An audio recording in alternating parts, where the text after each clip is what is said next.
welcome to everybody here. This is the Game Changers podcast. For those of you that don't know, my name's Sue Anstice. I'm the host of the Game Changers. In the podcast, I have the absolute privilege of talking to trailblazing women from across sport. A quick shout out to my own sponsor, Sport England, who support the Game Changers through a National Lottery Award. This is a very special episode. So not only are we recording it in front of a live audience, which we don't normally do, but also when it is released, this will be the 100th episode of the Game Changers. And this is also the first time I've ever come back to return and talk to a guest for a second time. And what a guest. Sally Munday, CEO of UK Sport.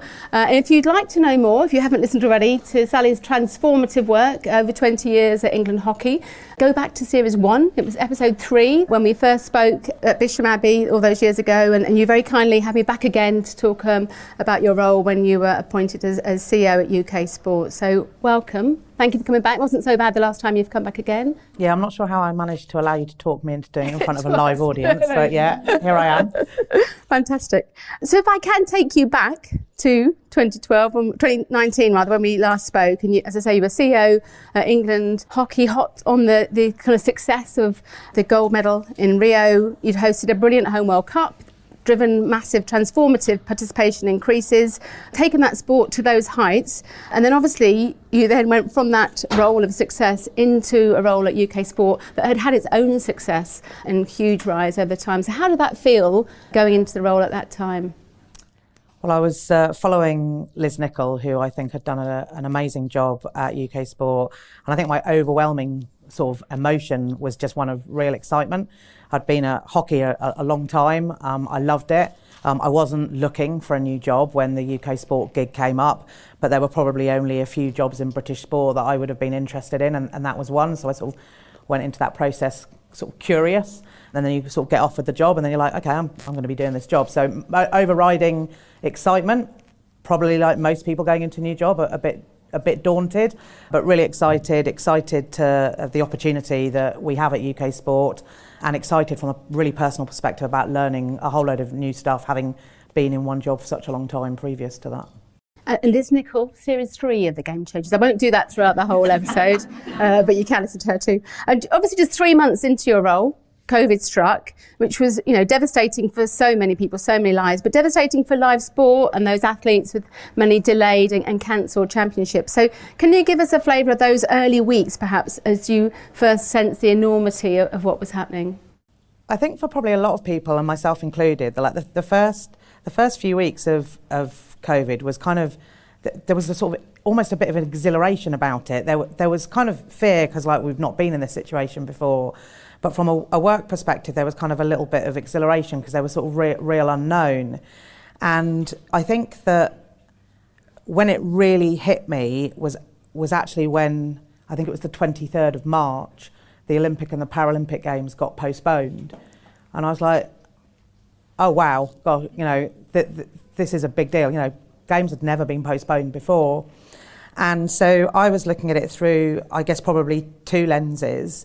The first lens of, running the organisation that I was running with 170 staff and transitioning like everybody was to working from home, and how do you operate?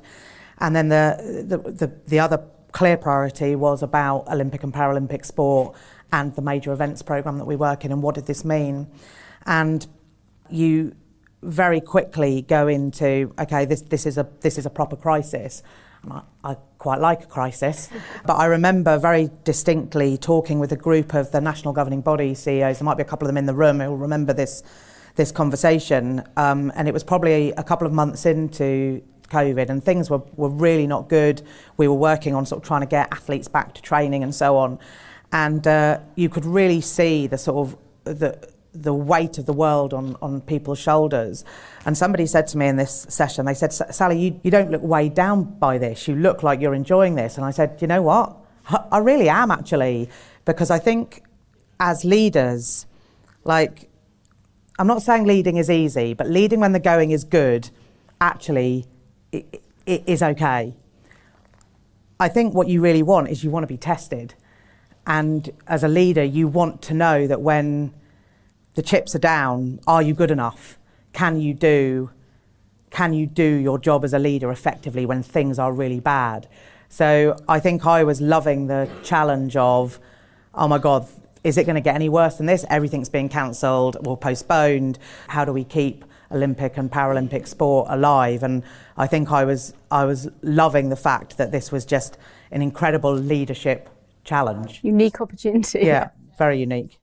And I think in all of my dealings with UK sport over the years, one of the things I've always struck me is the incredible culture of the organisation and the quality, some of your staff in here today, but the quality of the people that are within the organisation. So I don't know what you think are the cornerstones. I guess I would ask, do you also believe that to be true? But what are the cornerstones that have created that culture at UK sport?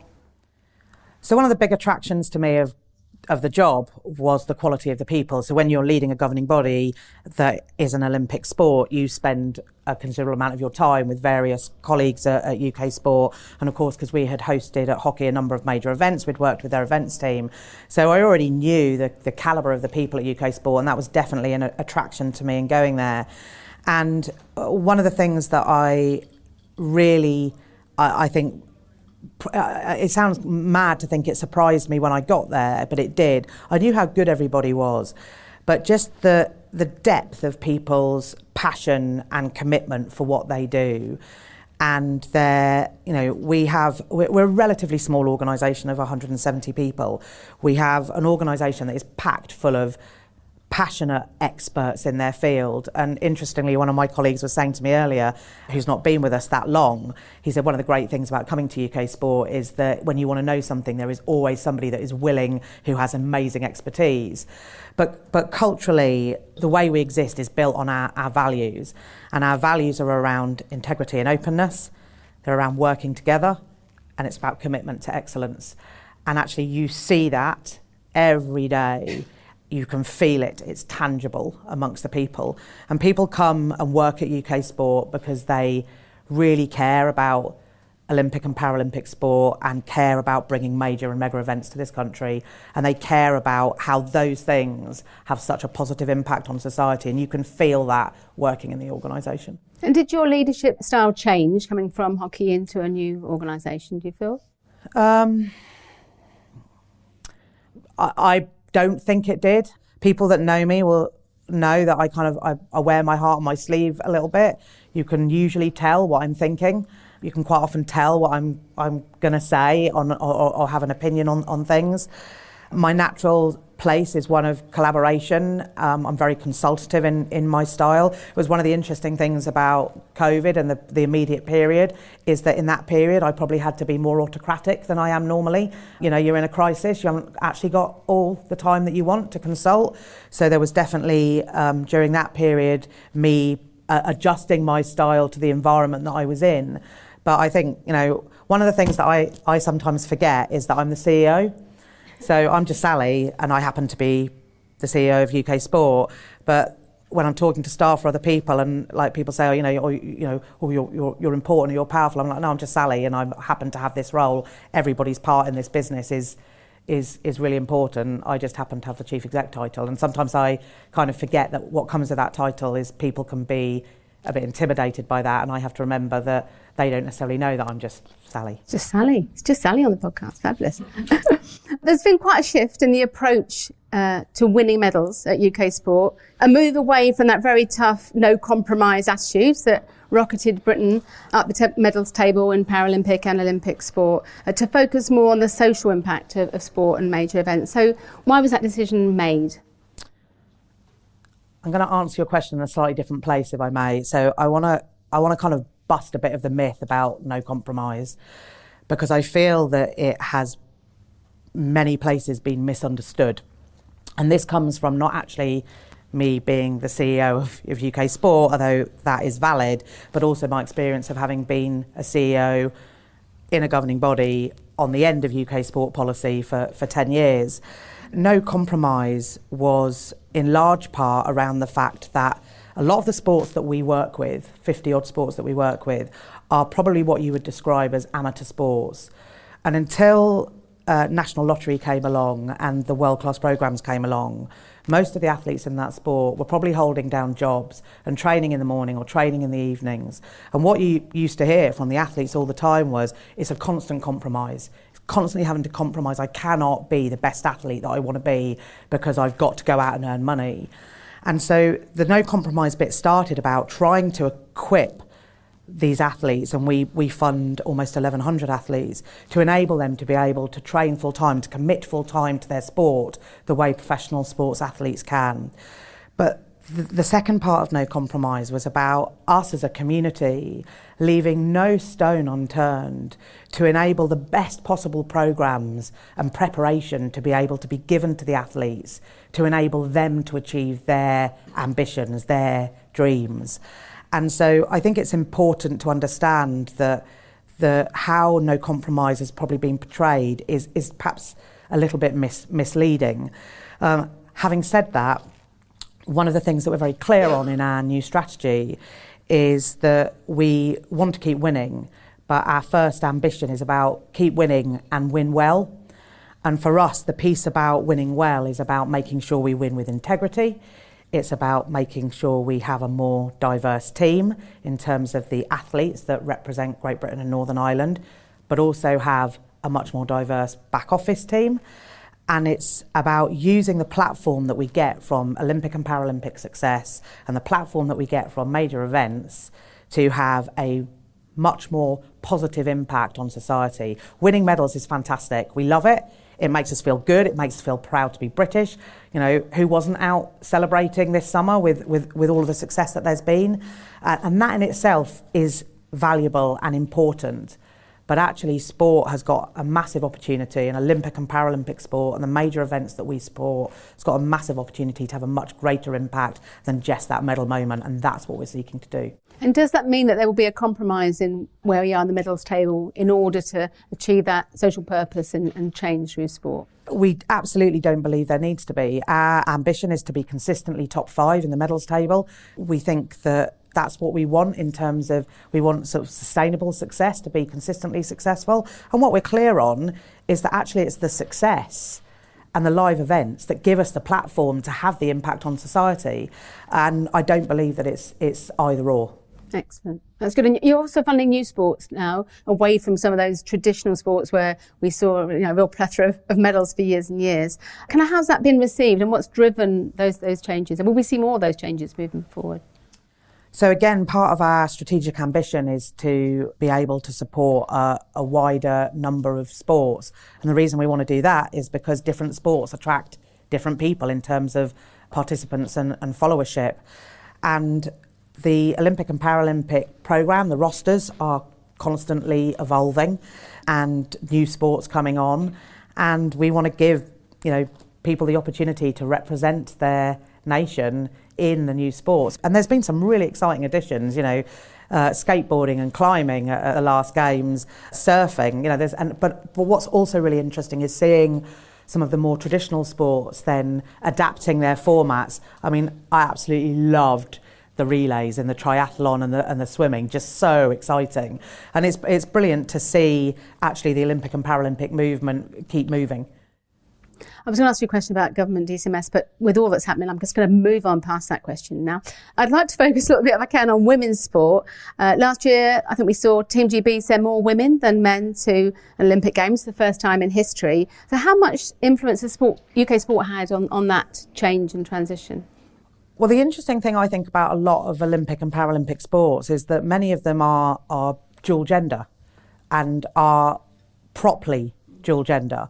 And it's one of the things that I really felt when I was at hockey, that I really felt that it was properly a dual gender sport. I won't tell you the number of times that when you got introduced to people as the CEO of hockey, the number of times people said to me, "Oh, women's hockey? No, hockey. Oh, men's and women's hockey, yeah." It's probably another topic, but most of the Olympic and Paralympic sports, a lot of them are truly dual gender. And so our commitment to Olympic and Paralympic sport naturally fits in that place anyway. But of course, there are some sports who have become dual gender at different times. And I think that we've been very clear for a long time, long before I was at UK Sport, about that sports have to look not only in terms of gender, but actually we're pushing sports much more now on other areas of diversity as well, because we are very clear strategically. We want a team that walks out for Team GB and Paralympics GB that is a good representative team of the society that we are. Excellent. And if I can move on then to talk about coaching, that's fascinating to hear in terms of athletes, but I saw some stats recently that said, I think it's only 10% of Olympic and Paralympic coaches have been female over the past decade. I think it's a global figure. But if we're now beginning to see women competing in equal numbers to men, why are those numbers still so low? Because that is significantly different, isn't it? It's a big question. It's a big question, and there's lots of times. I mean, we've got some fantastic female role model coaches. Mel Marshall, who coaches Adam Peaty, Paula Dunn in athletics. Really incredible coaches having huge success. And I could name plenty of others across other sports, but percentage-wise, it still is a lot lower than men. There's so much to unpack in there, but there's probably a couple of things that I would comment on. The first is around how do we equip and enable women through removing barriers to be able to do those type of roles, which quite often head coaches jobs in Olympic and Paralympic programs can mean that you can be away from home 200 nights of the year, travelling all over the world. How do we prepare and equip them to do that? And there's probably been quite a high emphasis on that for quite a long time, various programs that we do and other organisations do, which I think is why it's starting to change. But of course, it's very easy to say, well, that's all focused on the women. Actually, probably what we've got to do is focus on the people that are making the appointments, which too often are still men. And I think that we have a real responsibility to really challenge some of the stereotypes that exist in this space. So women are quite often seen in coaching roles as, oh, they're caring, they're empathetic, and almost like those are weaknesses. And if a woman isn't caring and empathetic and she's quite hard-nosed, then she's considered to be bossy. And there are all these stereotypes that sit around women. And I was in a really interesting conversation earlier this year with an organisation who were considering two different people for a role, a man and a woman. And the description that I heard of, oh, well, she's really good, she's got really good soft skills, but I'm not sure that she can make the tough decisions. And I thought, I've just seen this woman operate. She can make the tough decisions. Not only can she make the tough decisions, but because of her soft skills, she's delivered them in such a way that actually it hasn't caused the crisis that this guy that you want to appoint, who is hard-nosed and doesn't have the soft skills and will probably make exactly the same hard decisions as her, but won't manage them in necessarily the same way. Now, there are plenty of men that have got soft skills, but I really think that we've got to change some of these stereotypes and we've got to talk about them openly. But then when it comes to the appointments into these roles, we've got to make sure that we're being really clear about what are the skills that are needed. Because yes, you need to be capable of making tough decisions. You know, our Olympic and Paralympic coaches, like every sport, have got to look athletes in the eye and say, no, you're not selected. I know you dreamt of going to an Olympic Games, but you're not going.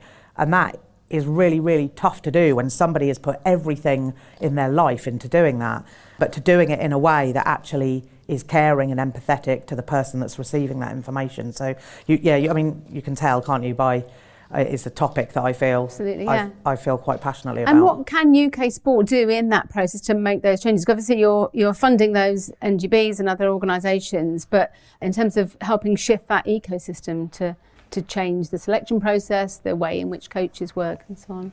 So there's obviously various programs that we're doing on the first part of what I said to support women, to help women be equipped. The other thing that we do is actually with all of the sports that we fund, it's written into their grant funding agreement that on their senior appointments for performance directors and coaches, we have to be involved in the development of what that job is, and we are normally part of the selection process.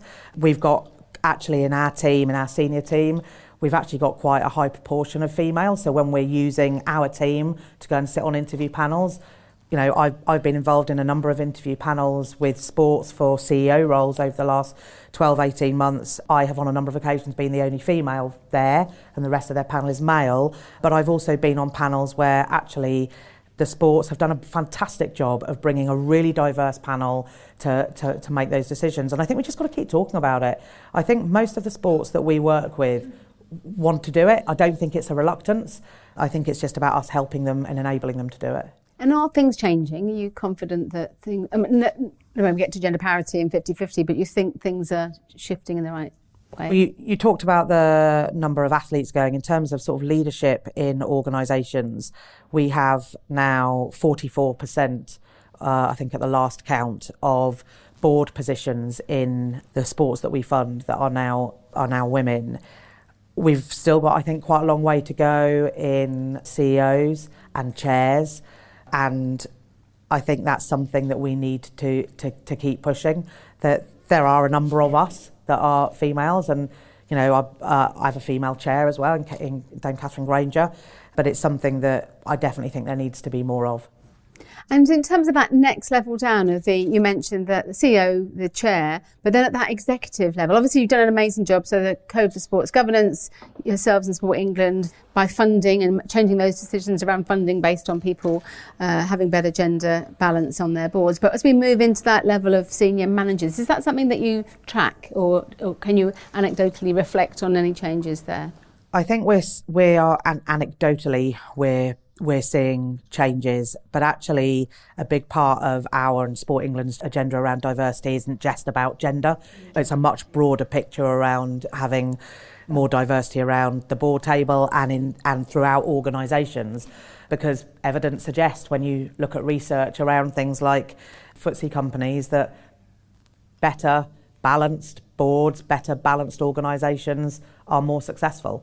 And that is about bringing diversity of thought. It's not to tick a box. It's because people from different backgrounds, different experiences will bring different thought and different challenge. And that ultimately, in my view, makes for better decisions. And looking beyond the sports that you directly fund to professional sports, so football, cricket, rugby, etc., we do see very little gender parity on the boards and the senior management, whether that's clubs, leagues, federations and so on. And it's not down to you, but how do we shift that? What are your thoughts on how we make those changes? At UK Sport, we're really open to collaborating with the professional sports, and actually we work with a number of the professional sports in the major event space. So whilst we don't fund them for Olympic and Paralympic activity, we do work very closely with them on the bidding and hosting of major events. And I think there is a huge way to go. Brilliant to see a female chair of the FA. It will be interesting to see how that changes football. But there are some sports you look at and you think, actually, you really need some more gender balance, and that will probably positively impact on decision making. But there are some really good people in professional sports. You know, we're sat in the home of rugby. Sue Day, who works for the RFU, absolutely brilliant in their executive team. There are loads of good examples. There's just not enough of them. And how do we change that if people aren't? And it's fantastic. You're right. You've got those relationships. So rugby, you know, World Cup 2025, you're part of that bidding process. But we look at the World Rugby. Is Ali Donnelly here? I thought I saw Ali here. Yeah, she is. Is it more men called Brett than women on their executive board? So it's almost, how do we can talk about it and we know it needs to change, but you know, I guess, have you thoughts on what more can be done when there isn't the power of the commercial funds to change hearts and minds? I think we've got a really good opportunity in this country in the next 4 years. We're hosting the International Working Group for Women in Sport. This is a massive global movement around the world around women in sport. And we in the UK are hosting that for the next 4 years. We take the baton on from New Zealand. And the opportunity that we've got through that to talk about why this is important and to spotlight where better diversity is having more positive impact in terms of results and outcomes. I think that's a great opportunity for us, and I think we've got to grasp that. And anybody that hasn't heard of the International Working Group in women's sport, I think, you know, it's something that is really worth going and looking and getting involved with. There is a massive opportunity to join the dots between commercial organisations, professional sport and Olympic and Paralympic sport in that space. Excellent. And almost leading the way and showing what can be done too. You've mentioned talked about major events, and some people might not realise the role that UK Sport plays in bidding for and then helping to run those major sports events in the UK. So tell us a little bit about where that sits within your remit. So it's an important part of what we're trying to do. Our mission at UK Sport is to create the greatest decade of extraordinary sporting moments. Some of those extraordinary moments are clearly about the games, but a lot of it for us is also about giving people the opportunity to watch live sport, So we work with governing bodies who are bidding to host major events, and it's been a massive part of our work for a long time. Since 2011, we have supported through the National Lottery and investment over 130 events in this country. We worked with rugby on the Women's World Cup bid. We worked with football on the women's football. We're working with the football organisations at the moment on Euro 28 bid, but also a lot of the Olympic and Paralympic sports, whether it be the Hockey World Cup. This autumn we've got Rugby League World Cup, we've got Triathlon World Series, we've got the World Gymnastics Championships. So we have a team of incredible experts at UK Sport who really understand the international landscape, understand the bidding process and the bidding landscape, and we support and work directly with the sports, both in terms of our expertise, but also in providing funding through the National Lottery to support bringing those bids and those events to this country. We saw the incredible impact of Alliances, which you've alluded to this summer. It had an impact for us all. But I wonder, from a UK sport perspective, how do you track and measure what that success looks like? What are you looking for in terms of the returns on an event like that? Well, we do two things that are probably really relevant. One is we do a very regular public attitudes survey, which is constantly rolling to understand public attitudes. Most of that is around public attitudes towards Olympic and Paralympic sport. So we can very much see when we host events, what impact does that have on public attitudes towards Olympic and Paralympic sport. But then with every event that we support, we do a huge impact survey around understanding what its economic impact has been, what its impact has been on the local community, etc., etc. And what we're very clear on when we talk to sports, when they're in the early stages of thinking of hosting an event, is what is the impact that they want to get out of it. And so that we're really clear at the outset what the opportunity is in the lead up to, during and post the event. And in terms of the Euros, what do you hope that impact might be, the Women's Euros, in terms of for women's sport, but more broadly in society? I know we're not long after, but what are your thoughts? Well, it feels to me like it's really helping to change the conversation. And during the Euros itself, I'll give you a personal example. Close friends, quite a traditional family, mum and dad, 14-year-old daughter, 12-year-old son. 12-year-old son plays football. They like their sport in the family. Everything's about the boy and all about his football, despite the fact the 14-year-old does sport. It's all, whole life is revolved around him and his football. And when the Women's Euros were starting, I asked him and his dad, "Are you going to watch it?" And there was a bit kind of like, nah, not really bothered. And then, of course, it started to get some profile, and he was going into school, and some of his mates were talking about Beth Mead or, certain goals that had been scored. And so he started to talk about it. And what I saw in the course of like 3 or 4 weeks in that family was a conversation change from being, nah, not really interested in it, it's women's sport, to actually this is really good sport. And that family I would describe as, there's dad's slightly misogynistic, I would say. And it definitely has changed some of the conversation in that household. So there is an impact on sport, but there is then a wider impact on society of these things. And one of the things that I really loved, and I've had the privilege of going to the final at Wembley, I went to a few of the games, but I got to Wembley really early, and I just wanted to stand on Wembley Way and just see what it felt like. And the best thing for me about standing on Wembley Way was seeing the number of young boys in football shirts with women's names on the back.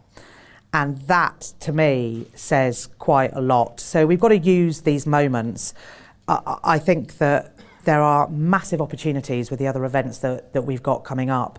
And we've just got to use those platforms to keep talking about how good this sport is. Not women's sport, but this sport. It's good sport. And it was bloody brilliant sport.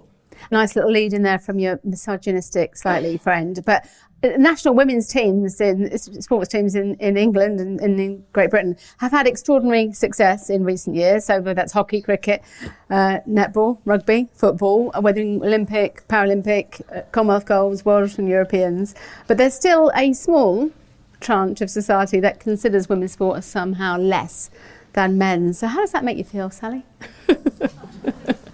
You're very generous in your question, aren't you? There's still a small I actually had. There's a large tranche, and then on the way here, I was running through my questions. Should I say there's a significant tranche or there's a small tranche? So I've just there is a tranche, isn't there? Yeah. There's those people.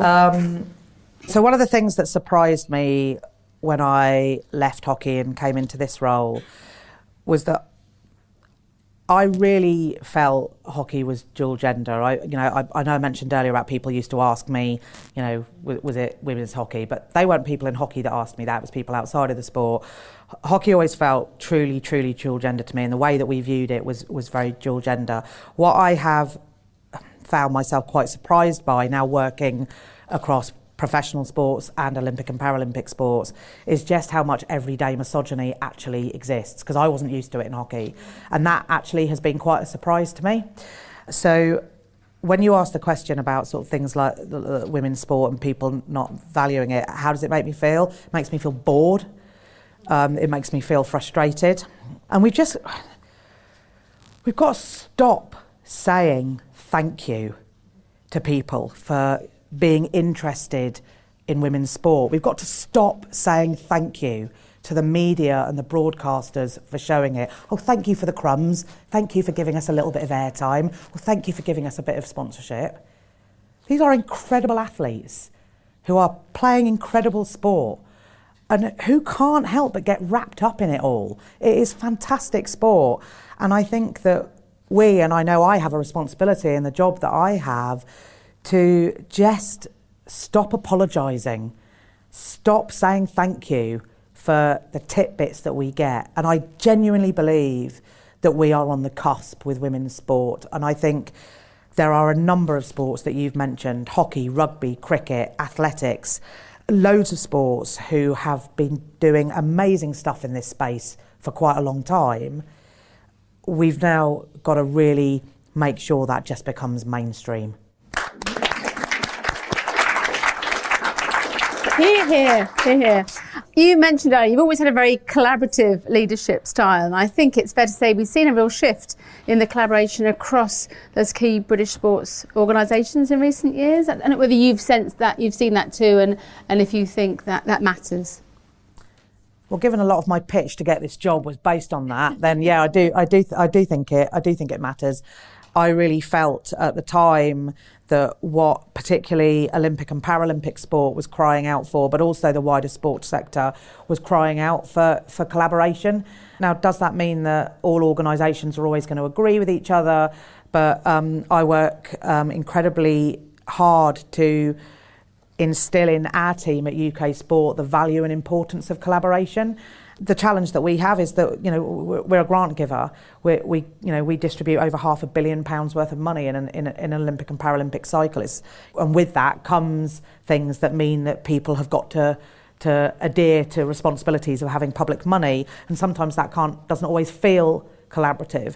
But I feel that there is a real importance to collaboration, not only with the organisations we fund, but with the organisations like ourselves, the other sports councils. That's really important. Our work with the British Olympic and British Paralympic Association, the Institutes of Sport, but wider than that. I just feel that the sum of lots of parts is so much greater. Yeah, I mean, obviously makes sense from that approach side. Have you found it easier than you thought in terms of building that collaboration across the sports bodies from where you've been in the past in England hockey? I didn't find it especially hard before, but I was doing it in a much more narrow way. I've certainly found open doors when I've gone and pushed them. We have a very, very specific role at UK Sport. Our role is about Olympic and Paralympic sport, and it's about major and mega events. That we're quite narrow in what we're doing. But of course, what we're doing creates the platform that has an influence on so much else that goes on in sport. So you go and want to have the conversation with sort of Tim Hollingsworth at Sport England. I go and push on the door and he'll open it wide and in we step. And we're doing a lot of stuff together. We did a huge piece of work with all 5 sports councils on tackling racism and racial inequality in sport. We're still working on that now.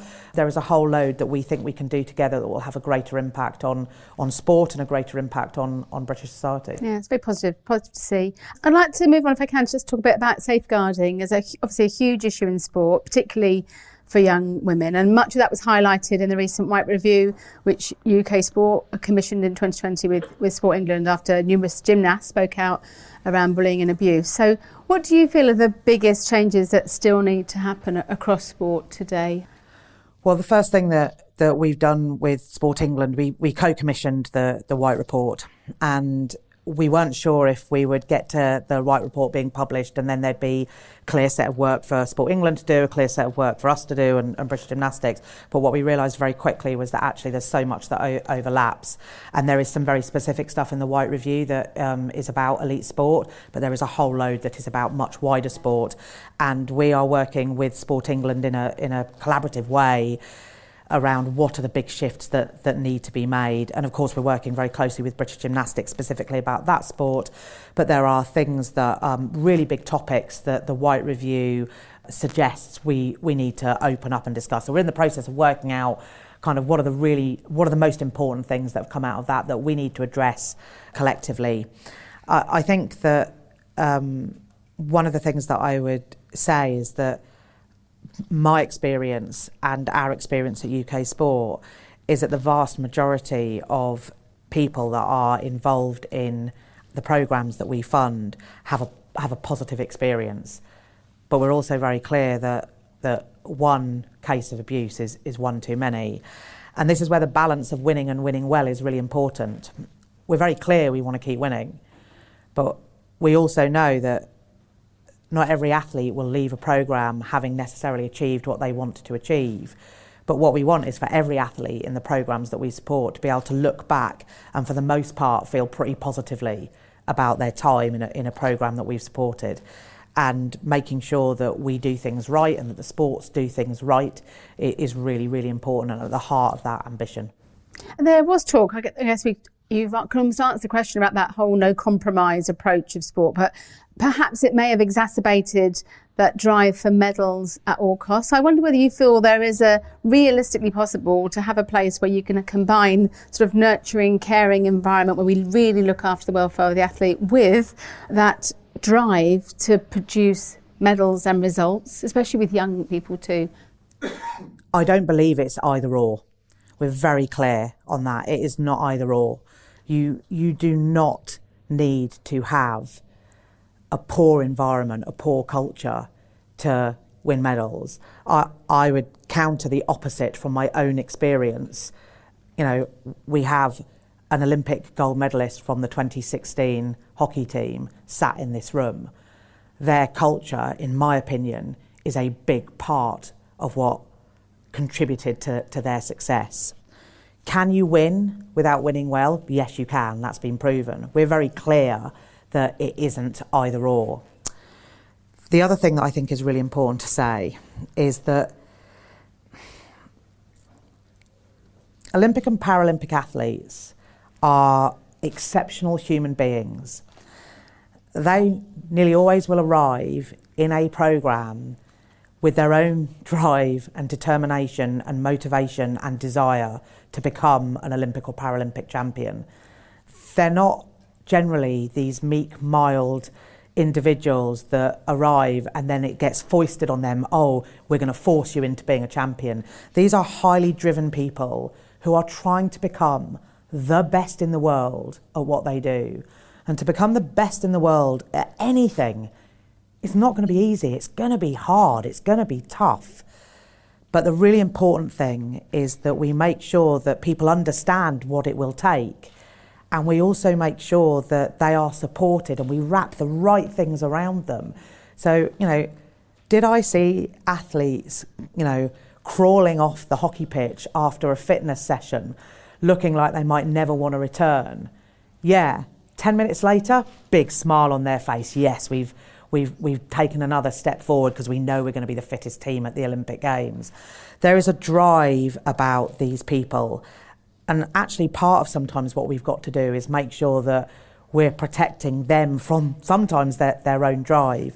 But that doesn't take away at all from the fact that if there has been abuse, we have to stamp it out. And as a community, we have to make it very clear. Like I said to you, I was 10 years as CEO at hockey. 10 years we received money from UK Sport. Never once during that time did I feel like we were being given money to win medals at all cost.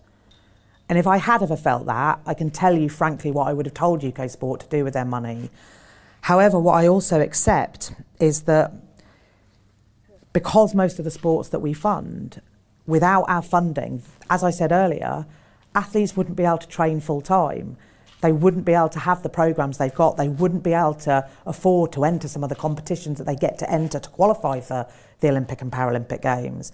I understand that actually this sense of, well, cash does come for athletes that have got potential. It's almost part of the equation, because most of these sports are, without our money, amateur sports that couldn't afford to support athletes to be full-time athletes. So do you feel confident that will we see more, crystal ball, to see more of these stories coming out in the future? Do you feel that sport in Britain is in a much better place than it was, say, 5 years ago? I think where we're in a really better place is that stuff like this is being aired. Yeah. We, like every other industry in this country, will have this stuff going on. You go and look at the NHS, you go and look at the military, you go and look in commercial organisations. It exists. It exists in human beings. Our job as a community is to make it really hard for it to exist, for people that want to behave in an inappropriate way to call out unacceptable behaviour. And I think what has really changed over the last 5 or so years is people's confidence to call out unacceptable behaviour. We have recently this year started a pilot, Sport Integrity, and that is an independent disclosure place being run by Sports Resolutions to enable athletes or staff to go and disclose, and it deals with an independent complaints process. So if an athlete feels like they can't disclose in their own sport, and many will, and they'll get their issues dealt with very, very effectively. So for all the bad stories we hear in the media, there are plenty of stories where governing bodies have done a really, really good job of dealing with issues that have come up. But Sport Integrity will allow athletes and staff who don't feel it can be dealt with, that there's a conflict perhaps in their own organisation, to go and have it dealt with independently. And we're piloting that for the next few years. We've had lots more talk recently around gender disparity in sports science and research and the application of that. And obviously you're the only funder. Your EIS is funded by you as an entity. So I guess what role do you feel you can play there as UK Sport in terms of changing that in the future? So the Institutes of Sport they play such an important role in the sort of team behind the team that sports athletes. So providing everything from physiotherapy and medics to nutrition to performance lifestyle advisors who are working with the athletes about what might they do post their athletic career. And I think the same applies to the English Institute of Sport as applies to all the other organisations we fund, whilst they're slightly different because they're actually a wholly owned subsidiary of UK Sport. But the same drive for diversity around their leadership team, around their board and around their appointments. And again, wanting to see more and more women in roles that aren't necessarily the roles where you would traditionally expect to see women. Traditionally, people expect to see women in the nutrition roles and in the physiotherapy roles, and actually seeing more women, and you are definitely seeing more of it now, in roles that have been more traditionally held by men, strength and conditioning, the medics and the doctors' roles. And the Institute of Sport is doing a fantastic job of bringing more women through that. Fantastic. That's good to hear. And I guess it's almost where that science and that's down to them in terms of where they put that effort and focus in the future in terms of that gender balance too. I'd like to finish finally, really, just to comment on, we've obviously seen enormous progress for women's sport in the past decade, but there's still much more to do, as you've alluded to. So what do you feel are the real priority areas for accelerating that change moving forwards? Well, what I really hope that in 10 years' time we're not even having these conversations. But I think the acceleration needs to come by carrying on having these conversations and us being prepared. And, we're at a leaders' conference here. So everyone here is a leader. And everybody, whether they're male or female, has a responsibility and a part to play in this. And I think all have a responsibility, whatever our role, to keep talking about how diversity actually leads to better decision making, it leads to better outcomes. We all have a responsibility to challenge misogyny when it happens. We all have a responsibility to make sure that interview panels are more diverse, so that we have more diverse people looking for more diversity in appointments. And as I said earlier, I think we've got an amazing opportunity in this country hosting the International Working Group for Women in the next 4 years. It'll put a spotlight on what we do. It will encourage people who perhaps haven't previously engaged in this conversation to engage in this conversation. And we really need the decision makers in broadcast, in commercial companies, in the media to actually come and play their part. And we're seeing it grow. I think we're going to see it really accelerate over the next 5 years. So I'm optimistic, but I'm also realistic about actually it feels like we are on the cusp, but we're not yet over the hump. We've still got a long way to go, and that is incumbent on all of us who have leadership roles to make the change.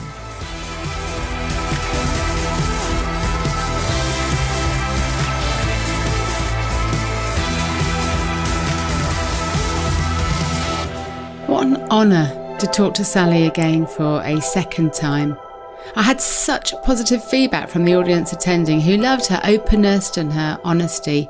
Authentic collaborative leadership in action for sure. If you'd like to hear from other women driving change across sport, do visit fearlesswomen.co.uk, where there are details of all of my guests from this and the previous series. You can also listen to all the podcasts on the website and find out more about the Collective, a network for all women working in sport. You can sign up for the Fearless Women newsletter, which highlights the developments in women's sport, and there's more about my book Game On, The Unstoppable Rise of Women's Sport.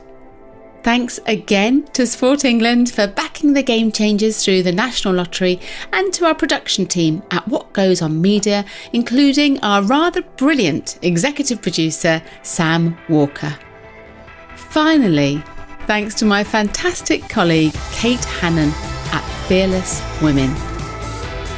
Do come and say hello on social media, where you'll find me on Twitter, LinkedIn and Instagram at Sue Anstis.